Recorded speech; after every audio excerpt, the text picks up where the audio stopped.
of the other things is, for example, online video, using that as teaching aid. Again, a lot of that has come from feedback from the likes of Susan Rhodes, who does a lot of great work with the schools and developing the dance side of things in the schools. And she's had a lot of feedback from the schools who would like a lot more internet-based material that they can use to do whatever teaching they're going to be doing. And I know that Irene Bennett has been working on a continual professional development, a CPD pack. Again, Irene's had the same kind of comments back. A lot of people are looking for video and that level of teaching pack, but to be available via the internet, as it were. So in the long term, there's lots of really interesting new developments that I'm not going to say exactly what we're talking about doing here, but it's all to do with mobile communication and all the rest of it. And there will be certainly a very interesting move forward with that, hopefully within the next year or so, to develop an online and a mobile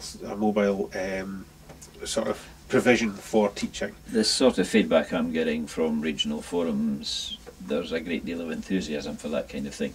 Yeah. I mean, in an ideal world, hopefully we can over time develop an entire, the entire RSCDS portfolio would be available via the internet through, whatever way that we actually end up making that available. Ideally, in an ideal world, making it free at point of source. Obviously that's where your revenue streams come in from advertisers and the like, is it can be free delivery because somebody behind the scenes is paying for it and not the member. Exactly. So the members get massive benefits as long as we, as I say, if we can stick together as a team, then the long game is that the benefits are enormous and are quite huge. I just wish I had a video camera for my class on a Monday night. I think when you see yourself on video, it's something else. Well, you've been in a few, John. Yes. There's also ongoing web developments. Would you like to tell us of some of that side of it? Well, yes. Part of the sort of day-to-day work that I'm doing as my development role is to do with professionalising the sort of what you would call the license and the music side of the RSCDS. Which is important and growing in importance, I believe. Well, it is. Certainly for one of the biggest areas that's growing is because CD revenue in general is slowing down. PRS are changing, the Performing Rights Society are changing. Let's just say that they're changing their direction on where they're getting their revenue from. Or they have to change it. Yeah. So they're now emphasising or looking much more on getting the revenue from live performance. Hence, there's now a lot of branches now are getting new forms, and there's a lot of new information that required to run dances, run classes, etc., etc. So a new area of web development that I'm working on at the moment is I've contacted, on behalf of the RSCDS, I've contacted PRS with a very long Q&A, question and answer for them that they're working on for us at the moment, with all the information regarding on what licenses are required for classes, for playing at dances, whether they're running a dance in a hotel, whether you're running a dance in a school. There are different licenses required for different things, and they all have consequences. Not consequences, but they all have a procedure to follow. I know what you mean, because I think there's been a few questions asked about that sort of thing just recently. Yes, exactly. So as far as the music, is concerned, is getting performed, that's a very interesting area that has to be looked at. So I've been working on that side of things. So there will be a new area on the website which will help for running dances. So that people are running dances, they can go and get the information. Get all the information they want from the one place, and exactly. it'll be properly proper qualified information. Well, exactly. Hence the reason that it's not, the list is actually with PRS at the moment. So the idea being, it's in black and white. It's come back from PRS, and it'll be on the website, so people will know.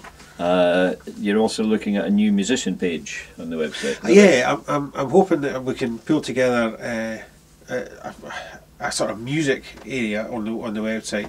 Give them the protocol as to how it works, that that they're expected to play 8 bars to get people on the floor, that kind of stuff. There's just a little bit of information. Just some general information. What is important when you're playing for a country dance? What is it? Is it the tempo and what, all the different little bits and pieces.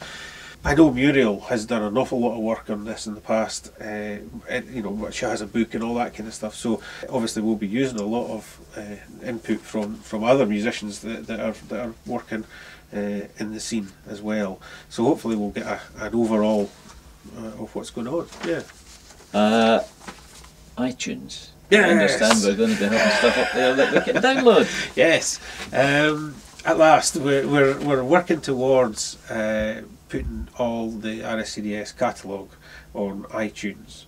The plan basically is that we will be putting them on in chunks, as it were. So the information will be going on.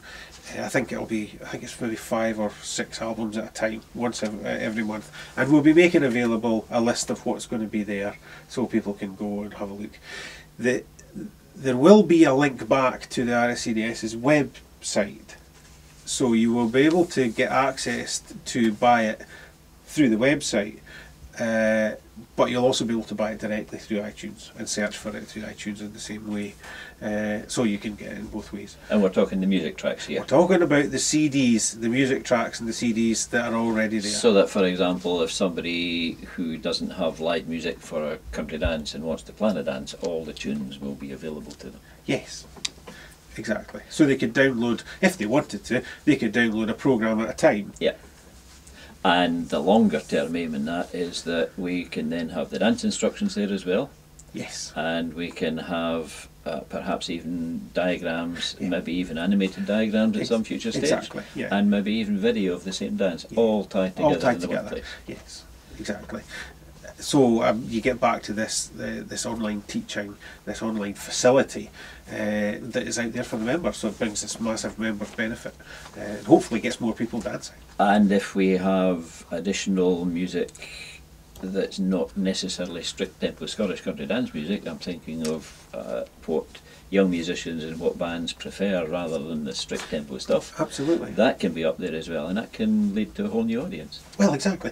One of the projects that I've put forward to Bill Austin is that whatever the next publications that RSCDS are putting out, music-wise,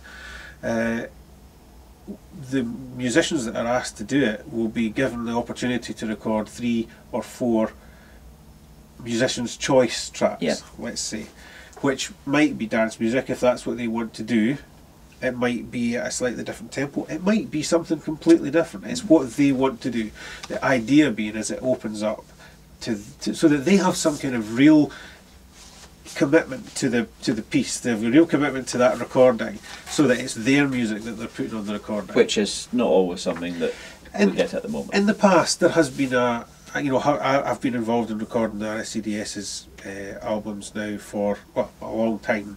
I think it's pretty much since the CDs started getting made, I've been making them. And interestingly, the fabulous array of musicians that have been on the CDs, but interestingly, a lot of them get asked to play something slightly different to what they normally do when they're playing live. So you tend to get a slightly different output from the band than you would expect, and also that kind of puts the band, they don't mind doing it, but it means that it's not necessarily their thing, so they've not put their stamp on it. So there's not necessarily that correlation between the band and their music, so they don't necessarily own that recording in the same sense. No, I understand where you're coming from with that. I mean, I think dancers are the same, to be honest. That yes, I love to do Scottish country dancing. I love to do it properly. I love to do it properly with fabulous music. But at the same time, I enjoy ceilidh dancing. Yes. Same thing. Yeah. Exactly. Yeah. So that's the role. As I say, there's lots and lots happening. There's more happening than just on the stuff that we've spoken about, because I know you're being asked to look at other stuff for other committees, which will all be useful to us. Yes, yes. So it's a fabulous future. It is. I have to say I'm really excited by it, and I'm really excited that RSCDS are moving in this direction. Yeah, so it's great. It's really interesting. I think this is a fantastic way forward, because I really think we needed it. We're in the 21st century. Whether we like computers, hate them, whatever, they're here and they're going to stay. We can't forget the folk that don't have computers, no. But certainly I see for the foreseeable future that CDs will still be around. Yes, yes. The things that we're looking at doing in the future are things to do with, I mean, dare I say it, things like mobile apps and all that kind of area are getting spoken about at the moment. We're even talking about games development, so that's a possibility as well.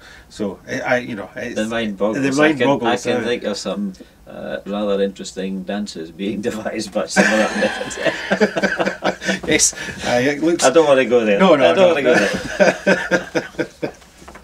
Yeah.